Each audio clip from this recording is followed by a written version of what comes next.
James Walker Powell. Again, this is our third part of our four-part series, Dixon Incorporated.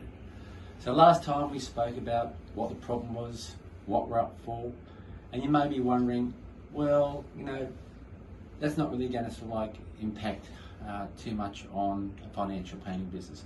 But what I want to do is I want to show you what I already pay. Now this is a small business with 2 part-time staff, 1 advisor. What I already pay is an ASIC levy, and that's anything between $14,000 and $7,000 for 1 advisor. Now, I don't know what ASIC was doing, okay, from 2016 to when Dixon's went into administration, but I'll leave that one there. I also basically pay PI insurance, and that's anything from $40,000 to $27,000. And now, what the government's asking me as a small business operator to do is to pay again for the Dixon Incorporated debacle. Now, should we get the government to pay, or should we get the fund manager to pay? Because after all, it was actually a fund manager problem which brought down Dixon's. Or should we just say buyer beware? What do you reckon, Phil? Well, I think the government is absolutely committed to retaining a compensation scheme of last resort. Of course they can. It's not their money. Yeah. They could have contributed more than they actually did. It's not their money. Yes, they're committed to this. And look, I think there are mechanisms to more broadly collect money to go in to pay these schemes. There's a sector cap, and which is $20 million a year. And if it goes above that cap, then the government does have the ability to look more broadly for contributions. And we certainly would hope that any time it got to 20 million, they would not just leave the rest of it with the financial advice profession.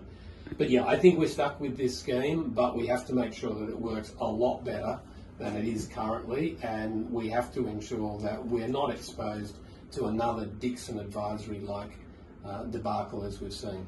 So what would you say the red flag would be if a person's looking for a financial planner? As soon as you see an in-house product, you'd want to run, wouldn't you? Oh, look, I think I would. I think that's a big call. I mean, obviously there are some in-house products where the risks are managed very, very well, and they are plain products where they are, for example, credit funds, or they are share market linked funds where the investments are consistent with more broadly what's happening in the marketplace. This one was very different. This one was where they went way off track to invest in a specific real estate market in the US. Yeah. Or shall we say buyer beware? I mean, we're basically underwriting every investment if we have to pay this particular scheme. Well, the scheme only covers 4 categories. It covers financial advice, it covers credit intermediation, it covers credit provision, and it covers securities dealing. It does not cover managed investment schemes, so people who lose money in managed investment schemes, unless they can attribute the blame to a financial advisor, will not be covered by this scheme. Well, shouldn't that actually cover it, managed investment schemes? Well, there's been many arguments to suggest that this scheme should include managed investment schemes.